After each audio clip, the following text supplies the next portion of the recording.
Thanks everyone for joining in. We got a bunch of people, got a fair few people signed up, I think, in the last couple of days. So excited to see, and thanks everyone for coming back. So for everyone who's joining for the first time, my name's Alex from FlyFreely. So we do monthly sessions around people who are building drone programs, drone pilots, all the art, science, love, hate, and all the fun stuff of being a professional commercial pilot in Australia, New Zealand, and soon to be around the world now. So part of each month that we try to reach out to an expert in the field and doing some pretty interesting work and talk to them about some of their challenges on their journeys of how they've built their program. So, welcome for those who have been before and all those who have, welcome back. And I would like to introduce Katie, who's joining us. Katie, can you hear me all right? I've got you. Thanks, Alex. Awesome. Thanks so much for coming on. Yeah, thanks for having me. We'll jump to in a sec, and I'll flick it over to you. But so Katie's part of Landcare, and so as you can see on the screen there, managing five chief pilots across five different hubs across Landcare, doing some pretty great stuff with their WildSeek program that I'm keen to hear more about. And then from a raise some awareness in some of the stuff those guys are doing, as well as learn about a bit of their process and how they've built their program as well. So without further ado, I'll jump across. And actually, before we jump too quickly in, for those who have questions who pop up throughout the session, feel free. There's a little QA button on the Zoom there as well if you want to add some questions in. And then at the last section, we'll sort of wrap up by asking Katie some questions as well. So yeah, if you haven't come through, just add it on the chat, and we'll sort of get to that towards the end. So yeah, Katie, welcome again. And yeah, maybe start off by introduce yourself and a little bit about your career and background aviation. Sure. I'm Katie. I work for Landcare Australia as the head of landscape restoration and their chief remote pilot. I've been with them for about a year and a half. Previous to that, I've done consulting work around Australia in various locations, and I've also come from the US, thanks to my accent, you can tell. Started in the US, studied in the US, but I also did my master's degree over here in conservation biology. Awesome, awesome. And how long have you been sort of doing drone world for? I guess when would you sort of start getting into that space? I started getting into that space probably about 4 years ago through a previous employer. Just saw the where the industry is going and how it can help in conservation, particularly in the fauna space at the moment with technology, and hopefully how it grows into the flora space. There's a lot of potential, and it's grown a lot in the past 4 years as well. Absolutely. I was going to say even land restoration and sort of conservation, and then even through some of the mining organizations we work with of restoration of their sites as well. It's definitely becoming a very, very popular area for drones. Yeah. Um, awesome. Awesome, cool. So I guess we spoke a little bit at this on the other week about the WildSeek program, which is obviously a core part of what you do. Could you maybe give us a bit of background to that? I guess sort of what is it, where did it come from, what's the overall goal of it? Sure. WildSeek is a response to the Black Summer bushfires that occurred in 2019, 2020. It is a program in partnership with WIRES and QUT. QUT, through their conservation AI network, has developed an AI to help us count koalas specifically.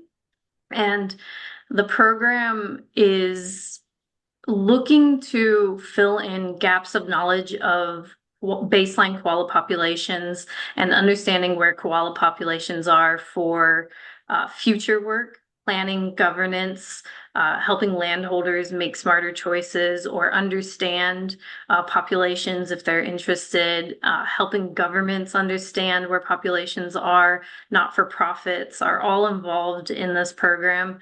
And also, particularly with wires, they're really interested in understanding where populations are so that if there is an emergency, what we can do to maybe help prevent a fire going through an area, better management, or what happens if a fire does go through an area so they understand resources for emergency responses is kind of a big umbrella of what WildSeek does. There is some nitty-gritty stuff in there, but the goal is to have a better understanding of particularly koala populations, but all the benefits, understanding koala populations and protecting that keynote species and the cascade effect of how it affects and protects all the other species and plants that they're located in is Awesome. kind of Awesome. where it started. And you were saying it's I was going to say there's probably a million different applications for that sort of data. So I think it's yeah, that's fantastic working with nonprofits as well. And is that you were saying the phone a little while ago, you were saying that's the first stage of the koala population, but then obviously seeing how that goes, then looking at potential ones in the future, sort of if it's successful and there's a bunch of different other applications you can probably use it for. Yeah, currently right now, we're with the AI that we're using, we're focusing on koala with the intent for the AI to expand into other fauna, and that includes pest species as well. But this program is specifically focusing on fauna. And with this program, we actually have, I'm not sure if this is going to come into another slide, I might be talking ahead, but we do have 5 hubs along the East Coast that run this program. We've got Tamworth Regional Landcare Association in New South Wales, the Mid-Coast Two Tops Landcare in Mid-Coast New South Wales. We have Noosa and District Landcare Group Incorporated, which is Noosa. Region, we have East Gippsland Conservation Management Network, who's working in Gippsland in Victoria, and then Landcare Australia, which is myself. We're managing the Sydney region for this project. So we do have a bit of a footprint across where koalas may be and I guess where the interest in koalas are at the moment. Awesome. Awesome. That's super cool. I think it's excited to see what happens next for a lot of that stuff. I think there's a million different applications. Cool. And then I think for yeah, as you're right, this probably goes to that. So next question is a really good transition. So for I guess what does the operations look like from probably more the drone and technical operation side of things, I guess. The sort of missions you guys run, equipment you guys use, size of your team, has it all sort of set up? Yeah, so we did a unique setup for this. We wanted to ensure that the groups we were working with were also unskilled to be able to work outside of this project as well, to not limit where this technology could go and how it could help in regions that we've created these hubs in. We are using an M300, particularly because of the terrain following capability. We're stuck on an XT2. That for the moment is where we are for our thermal cameras, but that kind of has the history of when the program started to where we are now, and haven't upgraded the thermal imagery, but the AI works for the XT2, so there's no issues on that side. But I would say the unique part of how we've set this up is there are chief remote pilots in each one of the hubs. I'm a chief remote pilot project managing this project. I assist those chief remote pilots and their teams if there's any additional questions on the program, CASA regulation. We kind of work as a group to figure it out. Lessons learned, we do quarterly meetings for those lessons learned, and each group has a few pilots to a handful of pilots, depending on the size of the group themselves. And a couple of the groups are also including volunteers into the drone flights as potential additional observers. Mm. Us at Sydney Landcare, we do have our EV loss, class 1 and class 2, with that change in regulation. That was a fun process to go through since it was so new. It was interesting. But I would say with setting up 5 hubs of potentially people who didn't have a lot of drone experience in the past was a challenging experience to get it going, getting everybody up at a REOC stage with drone licensing, CASA approval, and all the additional training that goes along with that for confidence and flight building. Gotcha. And you're saying that they're all technically chief remote pilots. You guys sort of all work together, but they don't sort of like they don't necessarily answer to you as your direct to the to CASA. They all five have their own sort of connection to CASA, their own Correct. We've manuals. set them up individually, Okay. so they can run as their own separate entities. And as I said, we did that as a program, Hmm. but the intent is if this program expands, we expand with it. Hmm. If this program ends up not getting financially funded in the future, it doesn't stop. The skills in those hubs are still there, and they can still use the drone and the equipment and the skills to continue on in other adventures. So we wanted to ensure that this program was future-proofed as much Hmm. as we could. Hmm. Um, finances is always kind of a bottom line, as especially as a not-for-profit, but uh, the intent is that it will live on forever and we'll continue to do it forever and Hmm. expand is the goal. Absolutely. And I think having that sort of like empowering them, and also having that accountability per hub there, yeah, because if that expands into other different operations, I would imagine it's sort of future-proofing it as well. Yeah, it is. And from a risk point of view, setting up hubs in other regions for a land care perspective and having chief remote pilots, it does allow us to reduce that CASA risk Mm. to the program. And it gives ownership for each of the hubs to be able to make their own decisions Hmm. as well and work within the regions that they're in to get the best result for what their community is asking. Hmm. And as the project manager of the project, I'm aware of what's going on and the information is being shared and passed through, but I don't dictate their daily work or that sits with their chief remote pilots. Gotcha. Okay. So it's more so you got to have the similar plan and direction, but everyone sort of operates on their own area and just sort of share knowledge and share lessons sort of along the way. Yep. Yep. Fantastic. Great. I might jump to the next one there. And also, all those images are from Katie here as well. So this is actually her from out in the field as well. Um, so I guess for those who might be looking to scale operations, like we probably hear, I'd like to say there's a consistent pattern to drone programs. There's definitely not. We've heard all different types of, of ones that people pop out. But I guess for people who might have a similar sort of requirements as you guys, or operate across different areas, or have their own sort of setup, I guess you mentioned before, like that education part of it and getting compliance, the first stages of it. Is there any sort of advice to someone out there who's maybe looking to replicate what you've done? My biggest advice is do some research. A lot of people do not understand the rate of effort it takes to actually become a REOC operated drone pilot company.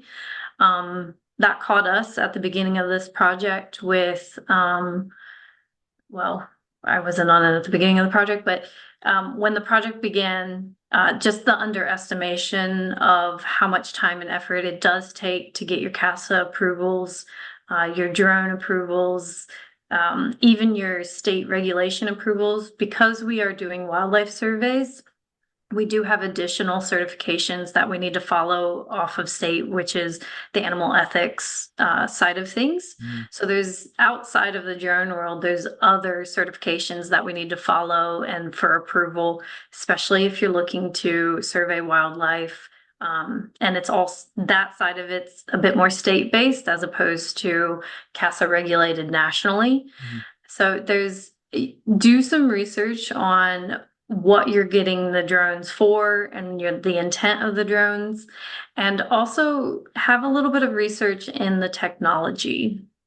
As we all know, there's different drones with different capabilities, different cameras with different capabilities.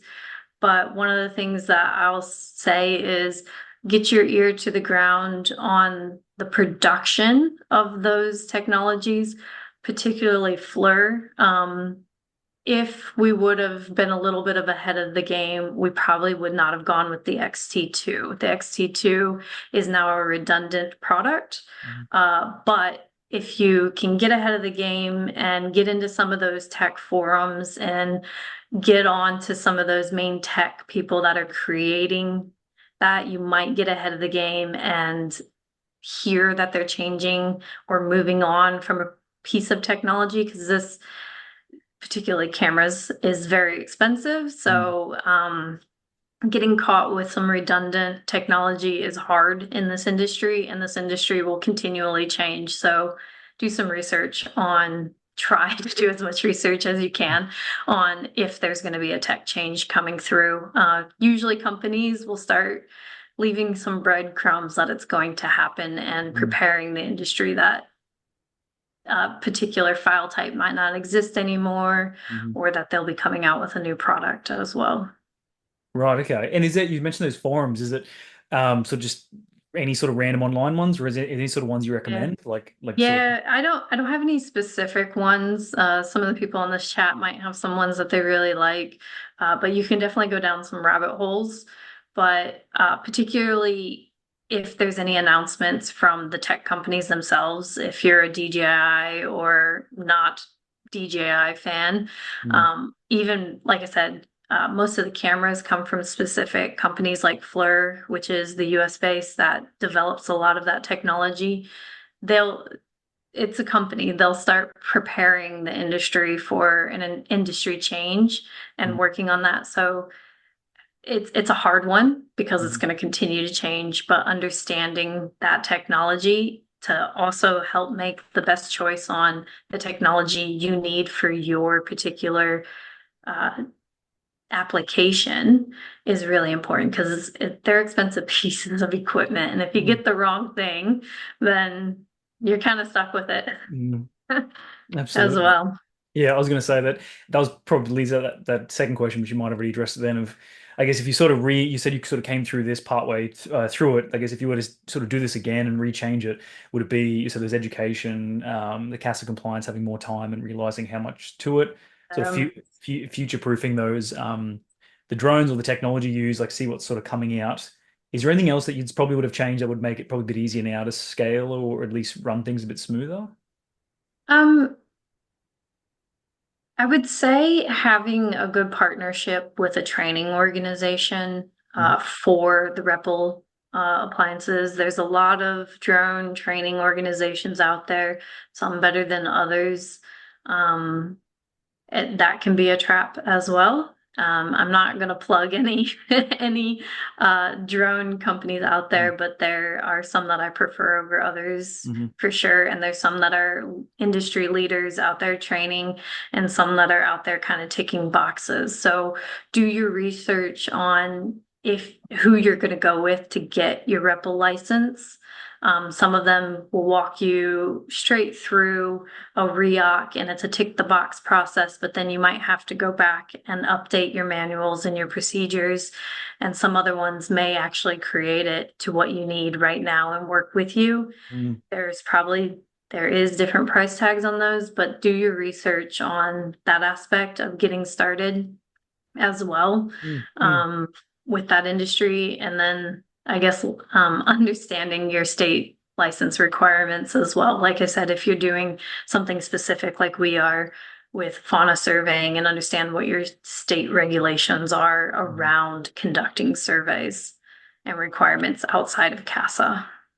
Gotcha, gotcha. And is there, I'm not sure if this is a appropriate to answer, but all those different state regulations you were saying, do they sort of govern some of the workflows you guys do? Like, is there certain forms and processes you've got to do as part of each sort of mission around that? Not necessarily each mission. It's more of an approval to conduct this type of survey, particularly in New South Wales, which is where I'm most familiar with for your animal ethics approval. And how you get your animal ethics approval. They actually approve the type of survey methodology that you're able to conduct. And we had to get an SOP on our survey method approved through them as well. Mm, So they're more interested on how drones will affect the welfare of the animals during the survey, right. which is their regulation side of it. So we do have to notify when we're surveying in an area in our survey time, and we do have to do annual um, reporting on that sort of stuff. So and each industry may have different regulations as well that they may have to follow. But I feel like in the conservation realm around wildlife, it's a bit more unique Mhm. with regards to that. Each sort of area. Yeah, no, that sort of makes sense. And I could imagine too, yeah, the actual missions themselves and how they would affect them would be important. Um, Yeah, it's with that flight approval in our standard operating procedure, it goes to the nth degree on the height that we're flying, the speed that we're flying, mm, if we can hover or not, if we can have a spotlight, that sort of stuff. So it does, when you're looking at animal ethics permits, it does get pretty nitty-gritty on the methodology that you'll be doing. mhm. Because they want to ensure that we're not negatively affecting animals. Mm, Um, where it's absolutely avoidable. absolutely. No, that makes complete sense.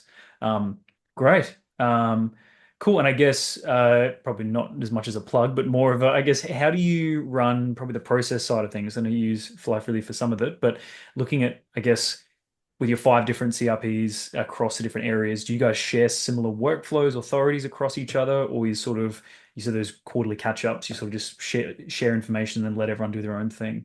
Yeah, this is a little bit of a unique one. I worked with you guys to set up a unique, I'm not even sure my hubs realize this.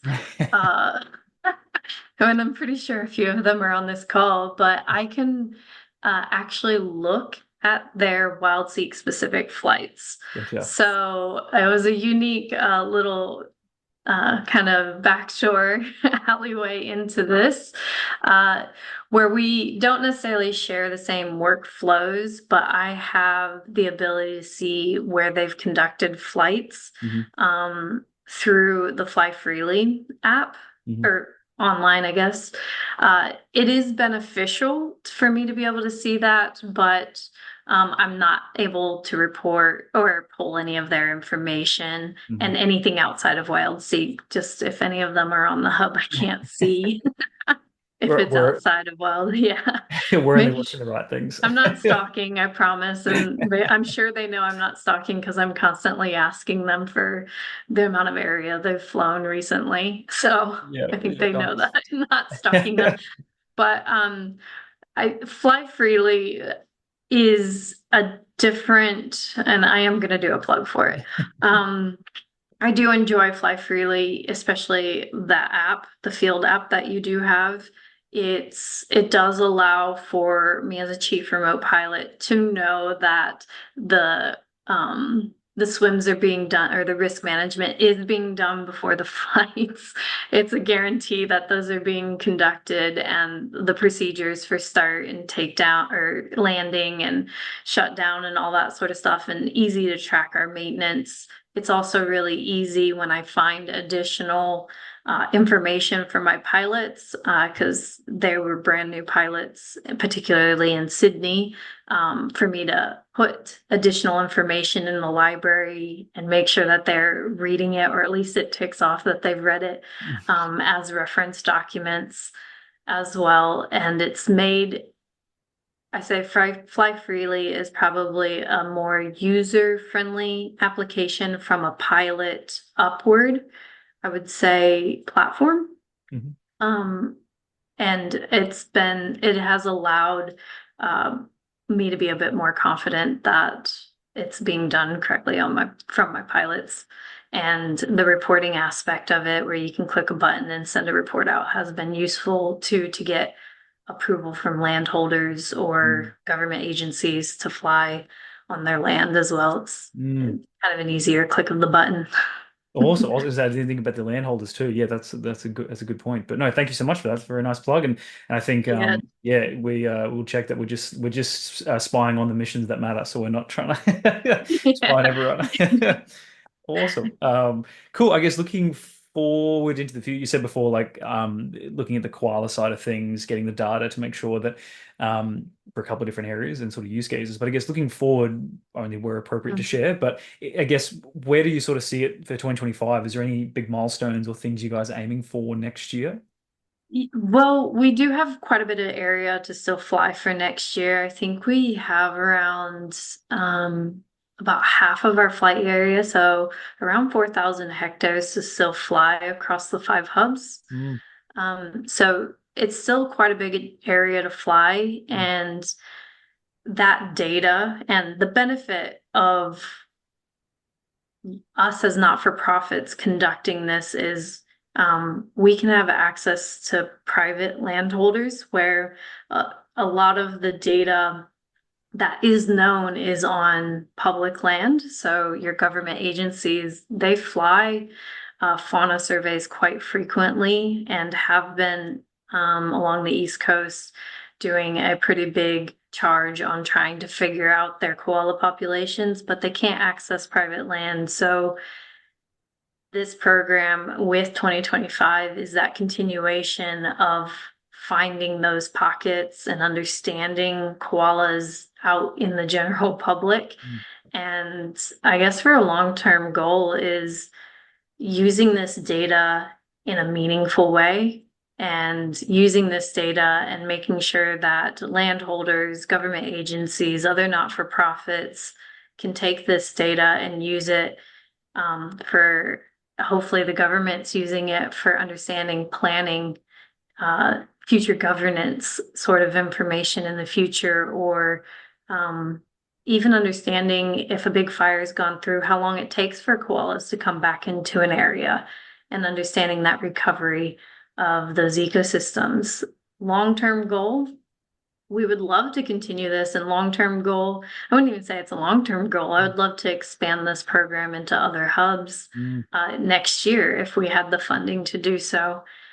The way that this program's set up is it has the ability to expand easily now that we've kind of had some lesson learned, and there's some critical areas that this information would be good for, not just on koalas, but advancing it into other areas as well. Awesome. I was going to say that it feels like for fauna as well, there's be a million different applications. So yeah, that's fantastic. That's good to hear. Awesome. So I think maybe, yeah, if you want to, yeah, you've sort of shared a bit then as well about the sort of future of it. But for those who are interested, I think actually our first question has been, how do I get involved with this program, which is always a good sign. Do you want to maybe share a little bit, yeah, I guess how people could get involved, or at least what they can keep aware of and how they can sort of hear more? Absolutely. Well, first thing to get involved in is we do need finance. No, I'm just kidding, but not Put really. your credit Yes, but card not in. Go really. ahead. Um, The ways to get involved, we actually did have this happen recently. We've had and this is for myself, also understanding where there's some capable drone people across the country, because if I don't have to start from scratch, that would be fantastic. And if we do have the finances to expand, understanding where some of those drone hubs are. And when we do get the funding, then having those conversations on how we may expand. So I'm happy to figure out where some people may be interested and the type of equipment that you have. But like finances, we do have, and I'm going to plug for this one. If you do go onto our website under our program tab and WildSeek, there is a donate button there because we do need finances to be able to expand it. But even at a basic level, there's probably a not-for-profit or Landcare group or Koala group or Friends of group or uh, a grassroots group in your area that is interested in koalas. And if you do see, hear, or have any sort of koalas, find that group and give them that information. We're working with a lot of those sort of groups to add to their databases and give a bit more of a scientific rigor to those databases, because some of them are just hearsay. I heard a koala but didn't see the koala sort of Mm. situation. So we're kind of assisting in that. And it also, if you are around one of those hubs and you have land and you're interested in getting some of those maybe surveyed, I know we are looking for land to do that. I'm hoping that we get a flood, but at the same time, we do have a set limit that we are flying for this program. But Mm. at a very basic, even your state government websites often have, or Atlas of Australia, either one have an ability to put data into their website if you see an animal or a plant that may be of interest as well. It's not just fauna. You can plug that in, and that gives government agencies a little bit more of a potential location of populations for koalas or other fauna species. Hmm. There's a lot of ways to do it. For a drone aspect, I'm interested in pilot hub areas. Mm. And if someone is um, near one of our hubs, then there may be a conversation on where you may be able to help out as a pilot as well.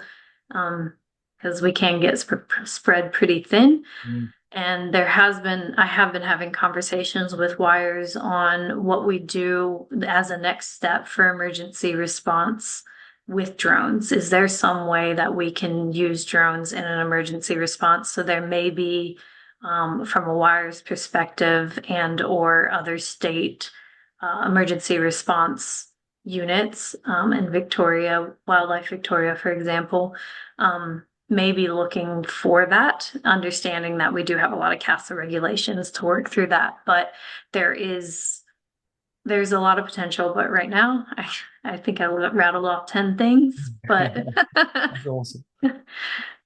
Great. I was going to say there's, I think I even had the website over here on this one. So, yeah. So, sorry, you're linked in there. Then the wild, that's the right one? No, not WildSeek. no, that's not it. I I'll spelled give WildSeek you wrong. a Let me change that. I'll send that. I got to reread my work. I'll send that out on the email afterwards with the recording. So, not yeah, WildSeek. Don't click that. Um, yeah. Also, the WildSeek. Cool. Well, I'm going to say we're looking at time. I think there's a few questions have come in. If anyone else has any ones that are popping up, but I think the first one was, yeah, how do I get involved in this program, which Katie's gone through, and then I think we've got, do you recommend liaison with animal specialists when planning missions in all cases?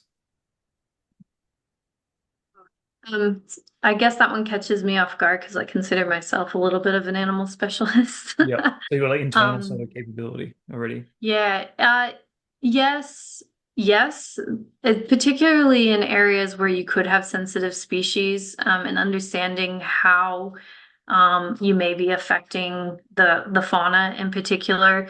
A lot of species, wildlife, for example, they do react to the drone because it to them it is a predator, an eagle sort of thing hovering above them. They are loud, particularly if you're using an M300 size Mhm. drone. Um, if you have people to talk to that do understand the fauna in the area, or even doing an Atlas of Australia search for the area, they'll come up with potentials of animals in the area. But I'll go back to saying that check with your state regulation on if you do need certification for particular flights around this. Mhm. Quite typically, though, they only require certification if you are doing targeted surveys for fauna species. So maybe have a read into that a little bit, but it does not hurt if you have a specialist that you can talk to. Perfect. Perfect. Awesome. That answers that one there. I think there was one straight after from Alf as well who said, any experience in crop vegetation surveys at Landcare? Um, Me personally, yes. We do have one of our hubs who is quite across that, and I'm assuming you're asking for NDVI reasons. Um, yes and no is the answer. Awesome, awesome. Okay, cool. That is that one, and then we've got also. So I saw Alf's question before. So I believe it's if you Google WildSeek Landcare, it'll be the first one that pops up there. So it's within the domain of Landcare Australia. Um, I will warn, there are a few articles out there with WildSeek. But yes. I'll send it through to everyone too at the end, by the way. So if anyone gets lost, I'll send through the link. Yep. And we got one from Paul. So are you flying BV loss? Which is a good question.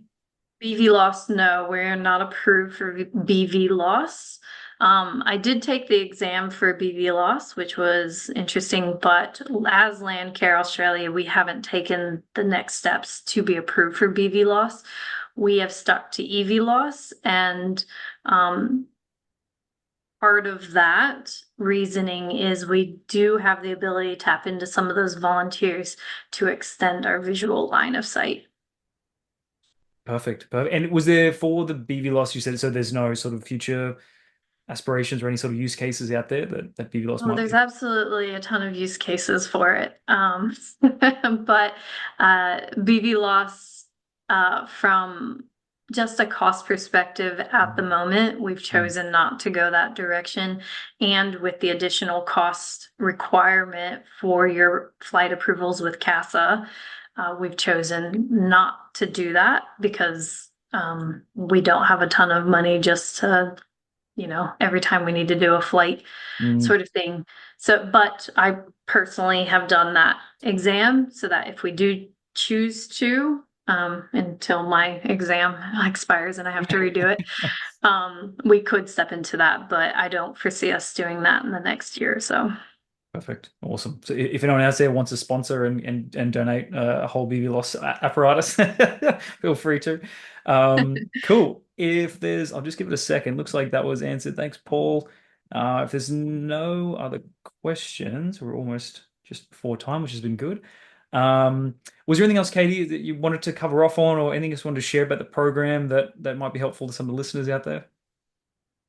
Um, I think this program, it's a unique one, and I'm glad that my predecessors that really got this going and QUT and Wires created this project. It's, I would say, in a unique one within this space and across Australia, and it shows that you can use technology to get really good data and get that data to the right people Mm. and I just I don't know. I really like this. I mean, I'm biased. I work on this project. So, Yeah. but everyone can help in this space. Everyone can help wildlife, small ways or big ways, Mm. and it's up to each person to decide how they would like to do that. Awesome. Awesome. Great share. And I think, just one came through from Alpha. So he said, is it worth following up separately with Katie on crop plant survey capabilities? Yeah, Um, yeah, that's fine. all fantastic. Awesome. I'll give Katie's details after. It's just there on the screen there too, if you want to send her an email. But I think if there's no other questions, I think that sort of wraps up all my questions I had for it. So yeah, thank you so much again, Katie. Hope everyone enjoyed it. I know it's always really interesting to see different. You guys run a very unique operation and some really awesome work you guys are doing out there. So thanks for everything you're doing, and it's awesome to see the passion behind it as well. So thanks for joining us today as well and sharing all your expertise in your journey. Thanks, Alex. No worries. Thanks, Katie. Talk to you soon. Yeah.